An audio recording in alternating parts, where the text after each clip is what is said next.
Perkenalkan, nama saya Iren Fania Jumadi dengan NIM 188222531. Hari ini akan mempresentasikan mata kuliah ujian akhir agama dengan dosen Bapak Dr. Son Haji. Bagian pertama, manusia dan Tuhan. Manusia dalam konsep agama Katolik, Tuhan dalam konsep agama Katolik. Manusia dalam agama Katolik. Manusia diciptakan dari tanah, diberikan nafas kehidupan Allah. Dalam kitab suci umat Katolik, dalam kitab Kejadian diceritakan bahwa manusia diciptakan pada hari ke-6. Menurut Kejadian 1 ayat 24 sampai 31. Manusia diciptakan menurut citra Allah menurut Kejadian 1 ayat 26. Manusia dalam agama Katolik. Manusia dianugerahi Allah dengan kemampuan akal, budi, dan kehendak bebas. Manusia diciptakan oleh Allah dalam wujud jasmani sekaligus rohani. Bagian 2, Tuhan dalam agama Katolik.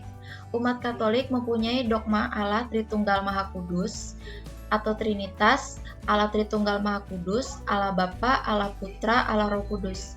Bagi umat Katolik, penyebutan Tuhan ditujukan kepada Yesus. Yesus adalah Tuhan sekaligus Allah. Kenapa manusia butuh Tuhan? Dalam gereja Katolik diajarkan bahwa manusia membutuhkan Tuhan, karena Tuhan merupakan sumber kekuatan yang dapat menolong manusia dalam menghadapi hal-hal yang tidak dapat diatasi oleh manusia. Dalam Injil Yohanes 14:6 dikatakan bahwa Tuhan Yesus adalah jalan, kebenaran, dan hidup. Ayat ini berarti manusia butuh Tuhan agar manusia memperoleh hidup yang baik, terarah, dan punya tujuan. Kenapa manusia butuh Tuhan? Karena butuh Tuhan, maka manusia kemudian mencari Tuhan. Gereja Katolik menyatakan bahwa keinginan untuk mencari dan menemukan Tuhan sudah ditaruh Tuhan dalam hati manusia, sehingga hati manusia tidak akan tentram sebelum bersama Tuhan. Bagian 3, dalam agama Katolik, apakah ada utusan Tuhan? Dalam gereja Katolik, utusan Tuhan atau Allah dilihat dalam konteks Perjanjian Lama dan Perjanjian Baru. Dalam konteks Perjanjian Lama, utusan Allah hadir dalam diri para nabi.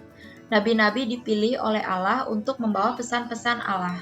Nabi-nabi tersebut Nabi Abraham, Nabi Musa, Nabi Elia, Nabi Yesaya, Nabi Yeremia, dan masih banyak nama-nama nabi lainnya. Dalam konteks Perjanjian Baru, yang hadir dan datang ke dunia adalah Yesus Kristus, yang bagi umat Katolik adalah Allah Putra. Yesus adalah Tuhan bagi umat Katolik. Bagian 3, bagaimana kitab suci sampai kepada manusia? Yang pertama, Alkitab yang dimiliki umat Katolik dimiliki merupakan wahyu atau firman Allah yang hadir dalam pengalaman hidup umat Israel dan kemudian ditulis oleh manusia atau para penulis yang telah diilhami dan dibimbing oleh Roh Kudus atau Roh Allah sendiri. Yang kedua, wahyu atau firman Allah yang ditulis dalam bahasa manusia sehingga dapat dipahami oleh manusia. Yang ketiga, proses penulisan kitab suci melewati proses yang sangat panjang, tidak sekali jadi. Lalu yang keempat, pada awalnya kisah-kisah iman yang ada dalam kitab suci disampaikan secara lisan dari generasi ke generasi. Kisah-kisah ini kemudian ditulis oleh pengarang kitab suci atas dasar ilham Roh Kudus.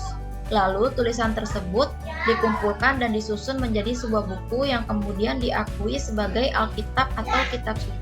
Bagian keempat, sifat Tuhan dan sifat utusan Tuhan.